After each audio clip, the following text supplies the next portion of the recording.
Hello, আসসালামু আলাইকুম সবাইকে। আজকে তোমাদের কাছে নিয়ে এসেছি এই বছর, হ্যাঁ বন্ধুরা তোমরা ঠিক শুনতে পাচ্ছ, এই বছরের কোরবানির ঈদের ভিডিও। যদিও অনেক দিন পার হয়ে গেছে, প্রায় মাসের কাছাকাছি, মানুষের ডিপ ফ্রিজ থেকে হয়তো বা গরুর মাংসের গন্ধ চলে গিয়েছে। আমি এতটাই দেরি করছি ভিডিওটা দিতে, সে যাই হোক বাদ দাও। এবার ঈদে আমরা বাড়িতে যাইনি, মানে আমার আব্বু আর ভাইয়া বাড়িতে গেছে, আমি আর আম্মু বাসায় ছিলাম। তো এই ভিডিওটা শুরু করছি কোরবানির ঈদের দিন সকাল থেকে। সকালবেলা রুটি, ডিম পোচ আর আগের দিনের মাংস ভুনা, মুরগির মাংস ভুনা দিয়ে নাস্তা খেয়ে তারপরে একটু চা খেয়ে নিচ্ছি। সারাদিন যে কি পরিমাণ কাজ আম্মু আমারে দিয়া করাবে তার কোনো সীমা পরিসীমা নাই। তাই এই সুন্দর আবহাওয়াটা দেখতে দেখতে একটু চা খেয়ে নিচ্ছি। নাস্তা খাওয়া শেষ করেই কাজের প্রিপারেশন শুরু করে দিয়েছিলাম। যদিও সাধারণত সবার বাসায় এমন হয় যে কোরবানির ঈদে অন্য কোনো কিছুর আয়োজন খুব একটা করা হয় না, হয়তো বা এক পদ সেমাইয়ের আয়োজন শুধু করা হয়, যেহেতু অনেক ঝামেলা থাকে, কাজ থাকে। কিন্তু আমার আম্মু এবার সিদ্ধান্ত নিয়েছে যেহেতু বাসায় আছে, তো সেই জন্য নিজের মন মতো, নিজের খুশি মতো এটা সেটার আয়োজন করবে। আর সব কিছুর জোগাড় যন্ত্র আমি করে দিতেছিলাম। মানে সেদিন অবস্থা সত্যিই খারাপ হয়ে গেছিল। যে ঈদ মানে একটু খুশির ছোঁয়াও থাকা উচিত।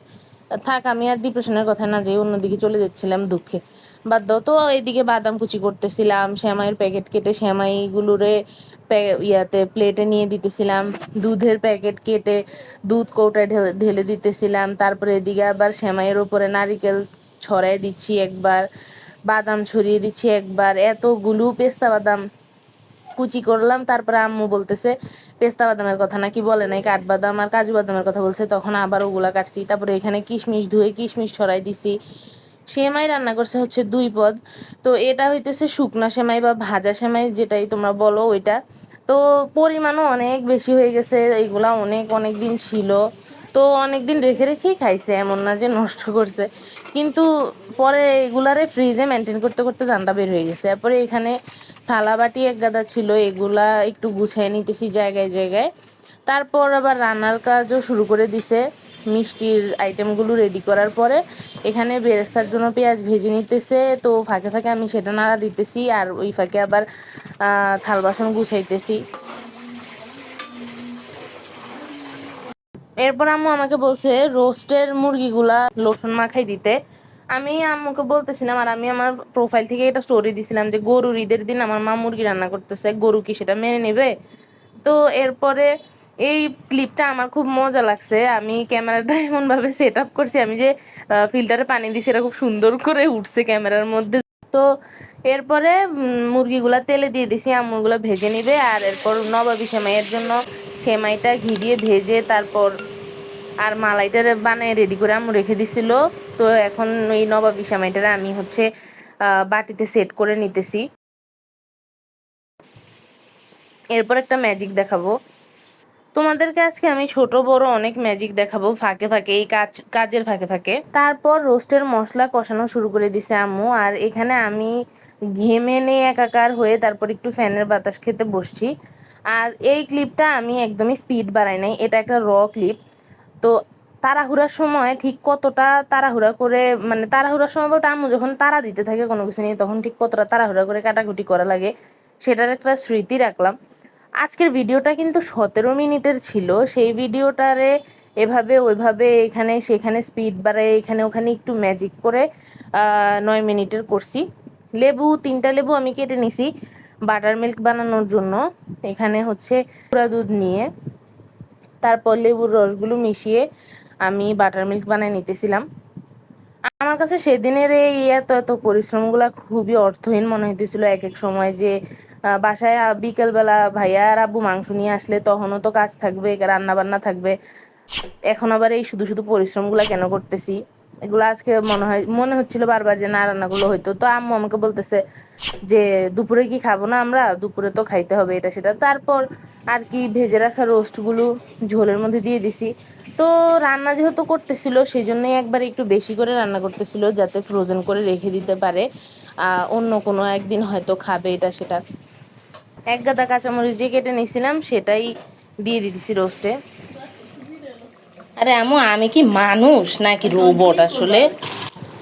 আসলে তখন অলরেডি একটা কাজ করতেছিলাম, আম্মু এর মধ্যে অন্য আরেকটা কাজের কথা বলাতে একটু রাগ উঠে গেছিল।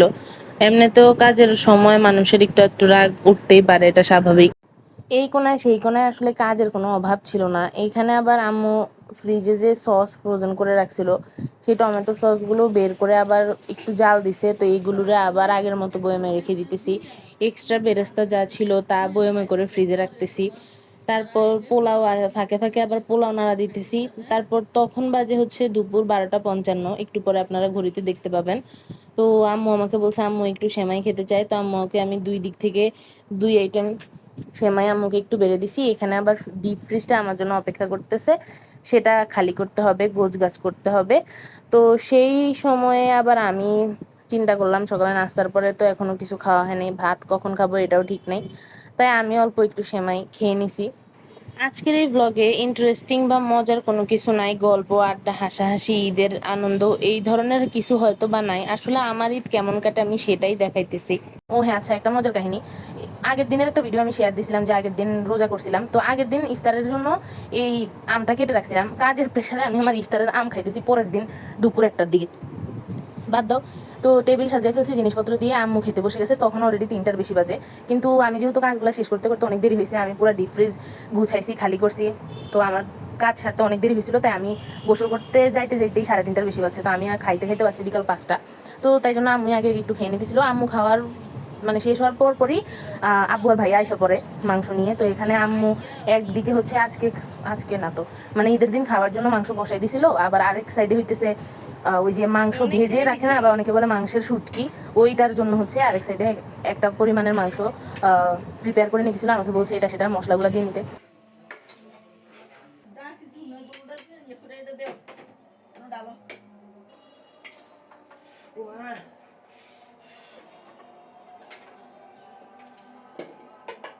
দিকে এই হচ্ছে বিকাল 5টার দৃশ্য। এখানে এই যে বললাম যে একবার একটু বেশি করে রান্না করছে যাতে ফ্রোজেন করে রেখে দিতে পারে। তো আমি হচ্ছে বিভিন্ন বক্সের মধ্যে রোস্ট পোলাও এগুলো বেড়ে বেড়ে রেখে দিতেছি, আলাদা আলাদা করে ফ্রোজেন করে রেখে দিব এগুলো ডিপ ফ্রিজে। তখন অলরেডি 4:30 বাজে, মানে এই তো 4:30 5টা বাজে আর কি হবে আর কি। তখন হচ্ছে এগুলা রেখে তারপর আমি খেতে বসছি। হচ্ছে আমার খাওয়ার প্লেট। এখন আসলে এখন ছবিতে দেখে খুবই বেমানান লাগতেছিল, কিন্তু এটা ঠিক যে পরিশ্রম হালাল করার জন্য সেদিন গরুর মাংসের আগে মুরগির রোস্ট খাইছিলাম। এই ক্লিপটা রাতের বেলার। মাংস নিয়ে আস্তে আস্তে যেহেতু বিকাল হয়ে গেছিল, যার কারণে আমাদের রান্না বসাইছি বিকালে, তো রান্না কমপ্লিট হইতে হইতে মাগরিবের ওয়াক্ত। তো আমরা বলতে গেলে একবারে রাতের খাবারেই হচ্ছে সবাই একসাথে খাইছি রুটি দিয়ে মাংস। আর আমি এখানে আম্মুর জন্য বেড়ে নিতেছিলাম, আমার জন্য পরে বেড়ে নিছি। আর এই হচ্ছে চাচির পাঠানো মাংস। যেহেতু ওরা আস্তে আস্তে বিকাল হয়ে গেছিল, তো চাচি আর ফুপি দুইজনেই বাসার জন্য মাংস 1 বক্স করে রান্না করে দিয়ে দিছিল। তো ওগুলো আবার দুইটাই আলাদা আলাদা করে রাখছিলাম। আর এখানে এক দৌড়ে চলে গেছি পরদিন সকালে, প্রচণ্ড বেশি টায়ার্ড ছিলাম। সেদিন রাত্রে কোনো রকম খাওয়া দাওয়া করেই শুয়ে গেছি সবাই। তো এর পরের দিন সকালেই যে আবার রুটি সেঁকে নিতেছি সবার জন্য। আব্বু আম্মু তখন খেতে বসে গেছিলো, তো আব্বু আম্মুর খাওয়ার একটু ক্লিপ নিয়ে আসছিলাম। তো এখানে সবার জন্য রুটি সেঁকতেছি, এরপরে আবার বাসার যে আম্মুর রান্না করা যে মাংস ছিল সেগুলো জাল দিলাম। তারপরে আবারও চাচির রান্না করা মাংস জাল দিতেছিলাম। তারপর ফুপি রান্না করাটা আবার আলাদা আরেকটা পাত্রে ছিল।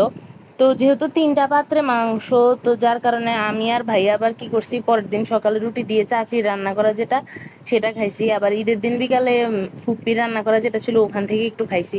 মানে মিলাই ঝিলে সব দিক থেকে খাইতেছিলাম যাতে হচ্ছে শেষ হয়ে যায়, কারণ এগুলো আবার প্রতি বেলায় বেলায় আলাদা আলাদা করে জাল দিতে হয়, এটা আরেকটা ভেজাল। তো আমি এখানে আমার জন্য একটু রেডি করে নিতেছিলাম। আর এই ক্লিপটা মূলত আমি একটু স্টোরি করার জন্য একটু পজভাবে নিয়েছিলাম। বলতে গেলে আস্তে আস্তে ঈদের ব্লগের শেষ দিকে এসে পড়ছি। এই ছিল আমার কোরবানির ঈদের ভিডিও, এই ছিল কোরবানির ঈদ আমি কিভাবে কাটাইছি। আসলে রোজার ঈদ কোরবানির ঈদ বলতে গেলে আজকে অনেক বছর ধরে ঈদ আমার এমনিই কাটে। এই বলতে গেলে কোনো প্রকার আনন্দ হাসি খুশি ছাড়া ভিডিওটা এডিট করতে করতে আমার নিজেরই বোরিং লেগে গেছে।